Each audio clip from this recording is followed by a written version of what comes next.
Hai, selamat datang semuanya. Selamat datang kembali di Poster Film. Gimana kabarnya sob? Semoga hari ini kalian semua sehat selalu ya.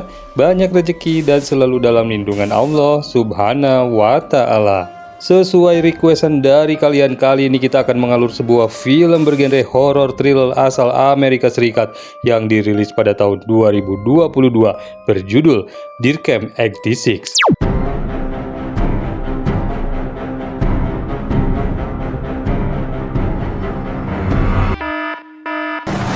Mengisahkan tentang 6 orang pria yang akan melakukan perburuan rusa di sebuah hutan daerah pinggiran Michigan Utara. Namun tiba-tiba kesenangan mereka berubah menjadi sebuah mimpi buruk yang sangat mengerikan. Seperti apa keseruan dan kengerian film ini? Langsung aja kita masuk ke alur ceritanya. Dan inilah perkemahan rusa 86. Bro, what are you doing? There's something in the woods. Come on, bitch! Get up!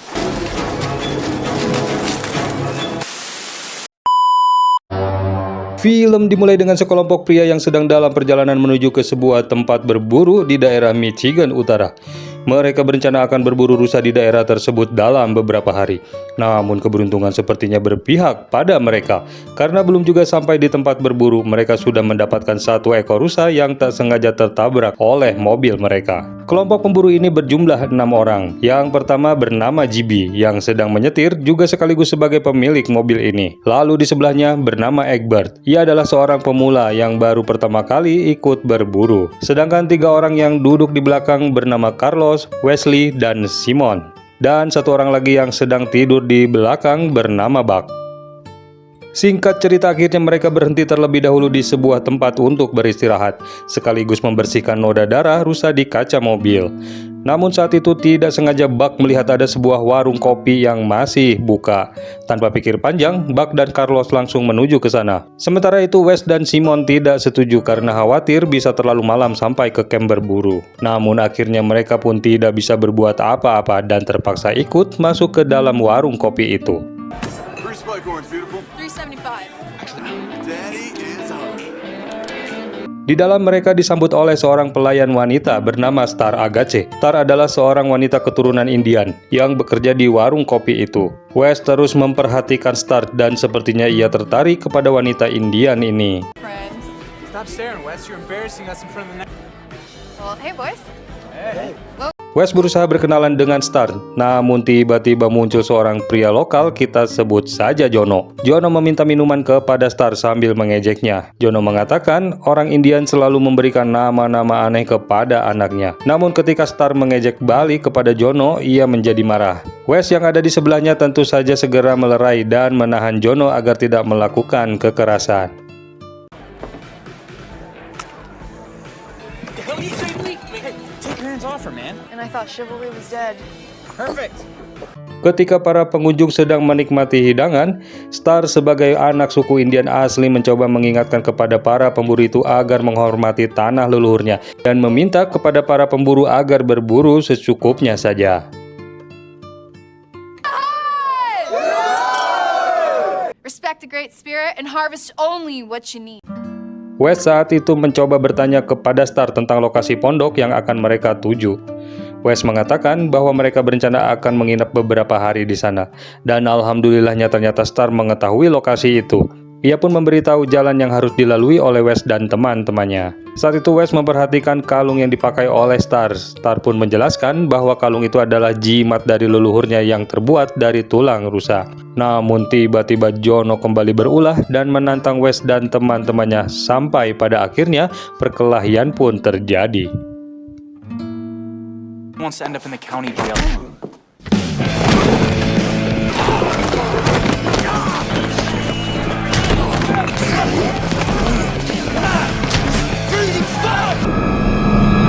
Stop right. Namun alhamdulillahnya ketika Jono akan menikam Wes dari belakang, Star melihat dan menyuruh Jono berhenti membuat kekacauan. Tanpa perlawanan akhirnya Jono dan komplotannya pun pergi dari tempat itu. Beberapa saat kemudian Star keluar dari bar untuk membuang sampah juga berniat menenangkan diri sejenak. Namun tiba-tiba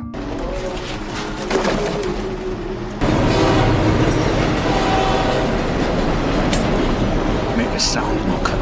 Tiba-tiba Star ditodong dan dilecehkan oleh seorang pria misterius. Star mencoba melawan, namun jelas sebagai seorang wanita, tenaga Star kalah dari pria misterius itu. Di saat bersamaan, Egbert hendak akan pipis dan samar-samar sempat mendengar suara Star dari kejauhan.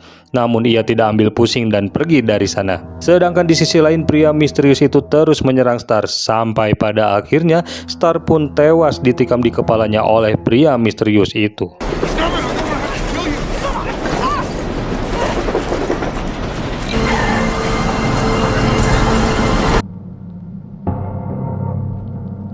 Scene pun kemudian beralih kepada Carlos yang mengajak teman-temannya untuk melanjutkan perjalanan. Namun Wes meminta menunggu sebentar lagi karena ia masih menunggu Star. Namun ternyata Star tak kunjung datang dan akhirnya Wes memutuskan untuk menulis surat untuk Star yang mengatakan bahwa ia akan kembali untuk menemuinya.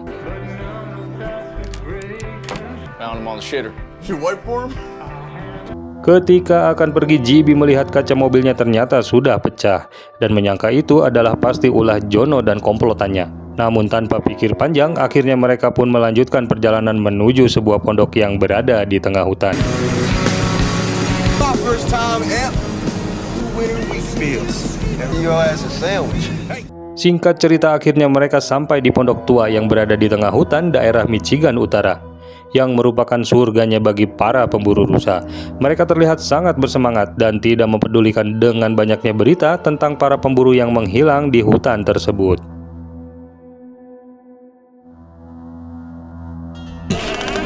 Left us a welcoming gift. Is that? Mereka pun masuk ke dalam pondok. Saat itu Egbert melihat sebuah jebakan beruang. Ia merasa takut dan khawatir karena ini adalah kali pertamanya ikut di acara berburu seperti ini. Alright, Fox, go. Deer tag before we even got out of the fuck. They smell that. Come on, man, fucking introduce yourself. He's new to the group, but the rest of us, a little dip for the little dip. Hey, yeah, there you go, bud. Look out! Look out! Oh! Scene pun beralih ke kantor polisi setempat, di mana saat itu Pak Kapolsek yang bernama Paul mendapat laporan tentang penemuan mayat seorang pelayan wanita. Paul merasa kasihan karena ia mengenal wanita itu adalah Star. Ia juga mengetahui bahwa Star adalah orang yang baik dan juga seorang wanita asli keturunan Indian. Saat itu Paul menyuruh anggotanya untuk segera menyelidiki pelakunya dan mencari tahu siapa saja yang berada di dalam bar pada malam itu.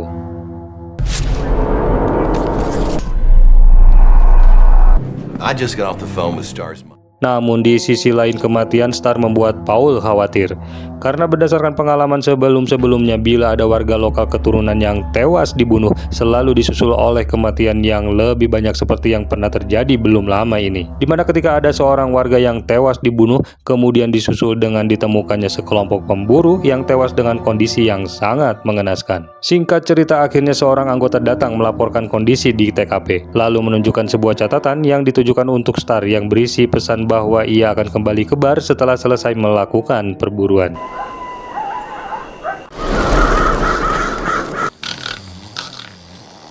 Keesokan harinya Wes menjadi orang yang paling pertama bangun. Kemudian disusul oleh Buck yang langsung menenggak hammer. Scene pun beralih memperlihatkan mereka sedang mempersiapkan senjata masing-masing. Mereka membagi tim menjadi 3 kelompok, kemudian berpencar agar bisa mendapatkan rusa lebih banyak. Buck bersama Egbert, Wes bersama Gibi, dan Carlos bersama Simon. Namun saat itu Carlos menyuruh Simon jangan mengikutinya karena ia merasa lebih nyaman berburu sendiri. Di sisi lain, Buck terlihat kesal dengan Egbert yang sangat manja. Bahkan ia sangat ketakutan ketika Buck menyuruh mengikutinya menyeberangi sungai kecil. Scene pun beralih kembali kepada Carlos yang sudah standby dan sedang menunggu rusa mendekat. Di waktu bersamaan, Simon juga sedang standby dan tak sengaja tiba-tiba melihat sesuatu yang aneh. Ia juga merasa seperti ada sesuatu yang sedang mengawasinya.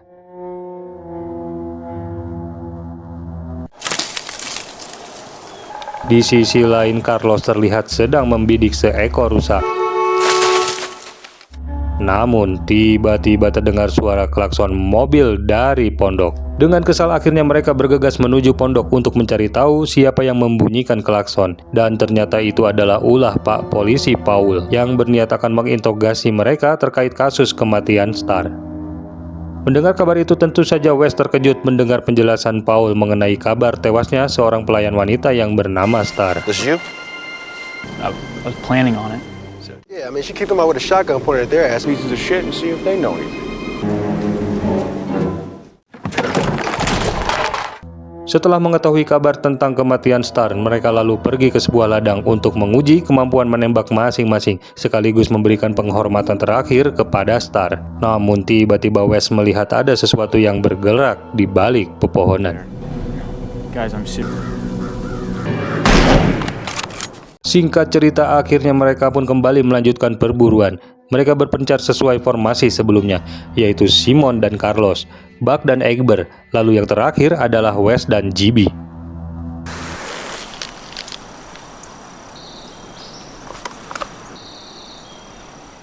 Setelah beberapa saat, tiba-tiba terdengar suara tembakan dari dalam hutan, dan ternyata itu adalah Carlos yang baru saja menghabisi seekor rusa. Carlos! Carlos! I dropped her on the spot. Singkat cerita, malam pun tiba. Akhirnya di malam hari mereka berpesta menikmati hasil buruannya. Saat itu Carlos memaksa Egbert untuk memakan jantung rusa buruannya. Begitu juga dengan Simon dan Wes. Namun mereka berdua menolak karena rusa yang didapatkan oleh Carlos adalah rusa betina, dan Wes menganggap itu adalah sebuah pelanggaran dalam aturan berburu. Tapi tentu saja Carlos tidak peduli dengan omongan Wes, bahkan ia malah merasa puas dengan tangkapannya hari ini. Namun tiba-tiba suasana pesta berubah menjadi janggal karena daging rusa yang sedang dimasak tiba-tiba menjadi busuk dan sudah dikerubungi oleh belatung. Tak hanya sampai di situ, di dalam Egbert pun terkejut karena jebakan beruang yang ada di dalam pondok juga sudah menghilang dari tempatnya.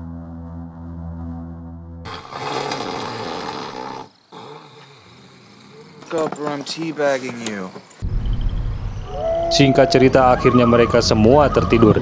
Namun Wes saat itu terbangun karena mendengar mainan milik Simon berbunyi sendiri. Wes turun untuk memeriksa, namun tiba-tiba ia mendengar suara jeritan. Dan ternyata itu adalah jeritan Egbert yang kesakitan karena ada sesuatu yang merayap masuk ke dalam celananya. Mereka semua terkejut. Lalu Carlos mencoba memeriksa dan ternyata itu adalah seekor kutu rusa yang menempel di biji kepunyaannya si Egbert. Tanpa pikir panjang, Carlos pun langsung mencungkil dan mengeluarkan kutu itu dari biji kembarnya si Egbert. You're fucking whining, shut up! Namun saat itu tiba-tiba genset mati. Buck curiga bahan bakarnya telah habis dan menyuruh GB untuk memeriksanya. Namun ketika GB sedang memeriksa, yang lainnya menemukan bahwa hasil buruan rusa mereka ternyata telah menghilang. Melihat itu Carlos menjadi sangat emosi. Ia lalu mengajak yang lainnya bersiap-siap untuk berburu orang yang telah mencuri hasil tangkapannya. Di pagi hari mereka bergegas mencari pelaku yang mengambil tangkapan rusa milik Carlos. Namun tiba-tiba mereka terhenti karena Carlos melihat sesuatu di depan yang sedang menyantap rusa. Namun tidak jelas apakah itu seekor beruang atau makhluk lain. Dengan penasaran Carlos mencoba membidiknya, namun tiba-tiba terdengar suara aneh. Karena ketakutan akhirnya mereka mengurungkan niat dan segera kembali ke pondok. Sesampainya di pondok mereka berdebat mengenai makhluk apa yang tadi mereka lihat. Karena penasaran, GB yang ternyata sempat merekamnya segera memutar hasil rekamannya dan menyuruh teman-temannya untuk melihat. Setelah melihat rekaman itu, Simon terlihat ketakutan dan memutuskan untuk segera pergi dari tempat itu. Karena ia merasa sosok yang ia lihat bukanlah manusia, melainkan sebangsa dedemit atau makhluk buas lain yang berbahaya.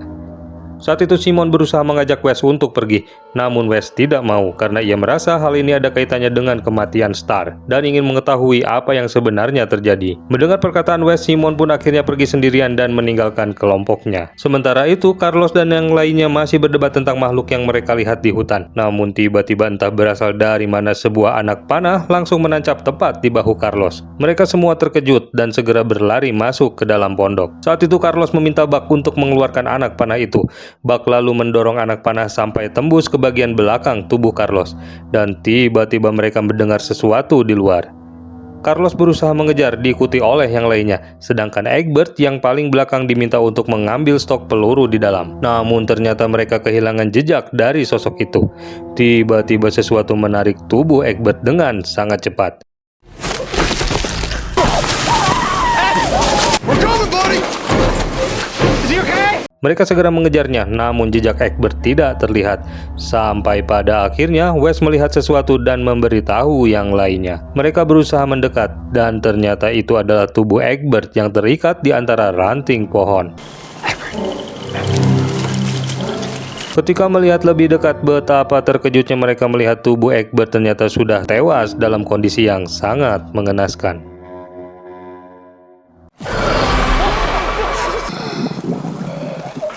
Akhirnya mereka pun sadar bahwa sosok yang sedang mereka hadapi bukanlah manusia biasa. Lalu tiba-tiba muncul suara aneh. Carlos sempat melihat bayangan berkelebat di balik pepohonan. Ia langsung menembakinya. Akhirnya mereka pun segera kabur dan berniat pergi menggunakan mobil dari tempat itu.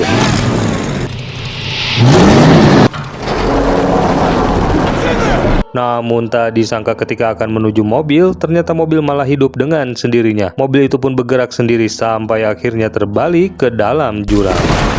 Lalu tiba-tiba muncul sosok misterius yang selama ini menghantui mereka. Wes dan kawan-kawannya benar-benar ketakutan, karena ternyata yang mereka hadapi adalah bukan manusia, melainkan dedemit penunggu hutan yang sepertinya tidak menyukai keberadaan mereka di sini.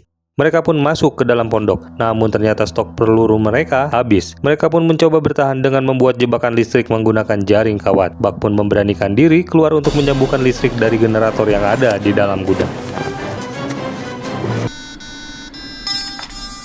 Tiba-tiba mainan pendeteksi dedemit milik Simon menyala. Tak lama makhluk misterius ini pun sudah berada di dalam dan tanpa disadari, sebuah kampak ternyata sudah menancap di kepala Carlos hingga ia pun tewas seketika. Saat itu Wes merasa aneh karena melihat kalung milik Star ada di kampak itu.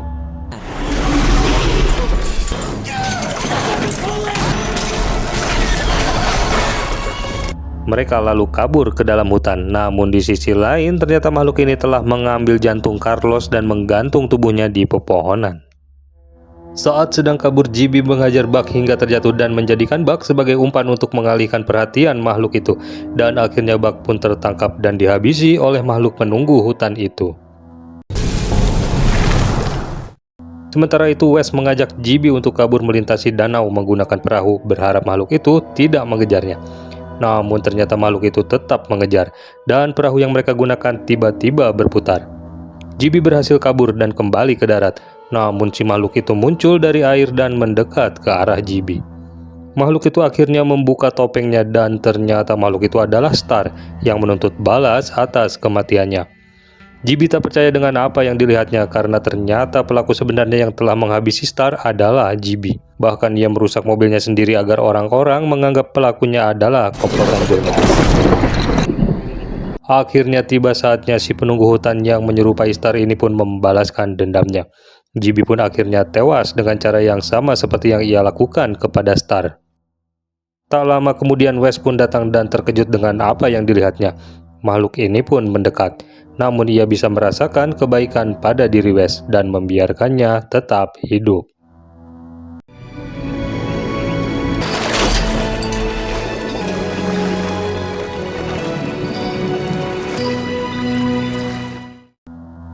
Keesokan paginya Wes berhasil keluar dari dalam hutan dan alhamdulillah ditemukan oleh Pak Polisi Paul dan juga Simon yang sudah ada di sana. Dan akhirnya mereka pun berhasil selamat pergi dari hutan itu. Scene pun kemudian beralih ke 38 tahun kemudian. Kali ini sekelompok pemburu baru tiba di kawasan Deer Camp.